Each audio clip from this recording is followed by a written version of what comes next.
Shalom saudara, seperti yang kita ketahui, setiap tahunnya Tuhan memberikan tuntunan kepada kita melalui tema khusus yang diberikan Gembala Sidang kita. Tahun 2023 ini, Tuhan memberikan tema yaitu tahun untuk bangkit, jadilah pemenang.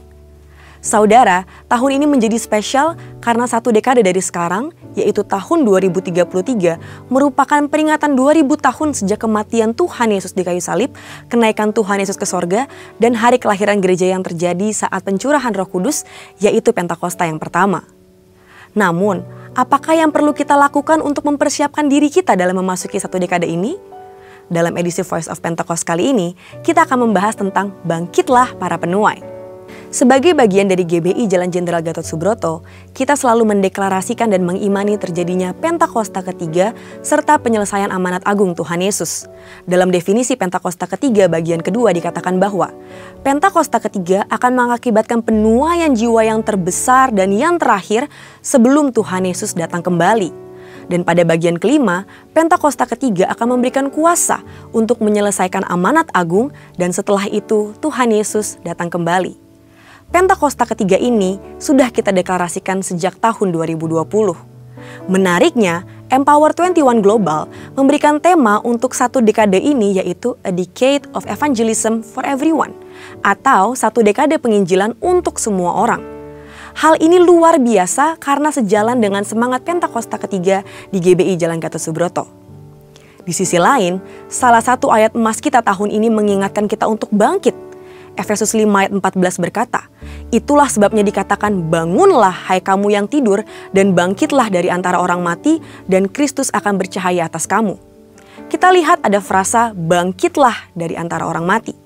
Penggalan kalimat ini diambil dari Yesaya 26 ayat 19, di mana kata bangkit berasal dari bahasa Ibrani, kum, yang berarti berdiri tegak.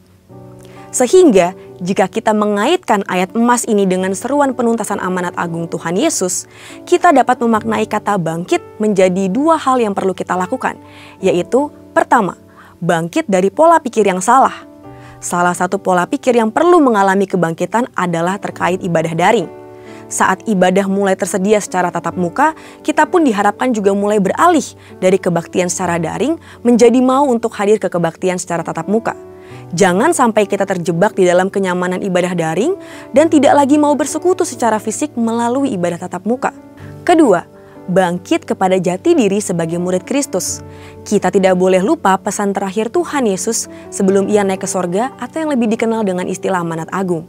Dalam Matius 28 ayat 19 sampai dengan 20, Tuhan Yesus berkata, "Karena itu pergilah, jadikanlah semua bangsa muridku dan baptislah mereka dalam nama Bapa dan Anak dan Roh Kudus, dan ajarlah mereka melakukan segala sesuatu yang telah kuperintahkan kepadamu.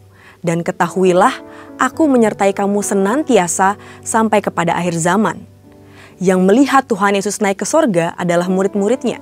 Jadi jelas pesan tersebut ditujukan langsung kepada murid-muridnya. Kita harus bangkit untuk menjadi murid Tuhan Yesus yang sejati, yaitu murid Tuhan yang rindu untuk menuai jiwa-jiwa dan memuridkan mereka untuk menjadi serupa dengan Kristus. Sekarang pertanyaannya adalah, maukah kita untuk bangkit menjadi penuai jiwa-jiwa di akhir zaman? Jika iya, maka kita adalah sungguh murid Tuhan.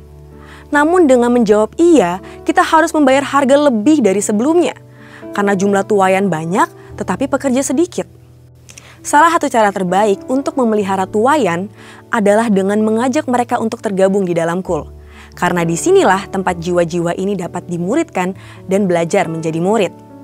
Di kedua area itulah kita harus bangkit. Karena jika kita tidak bangkit dari pola pikir yang salah dan bangkit kepada jati diri kita sebagai murid Kristus, maka kita akan kehilangan kesempatan untuk menuai jiwa-jiwa itu.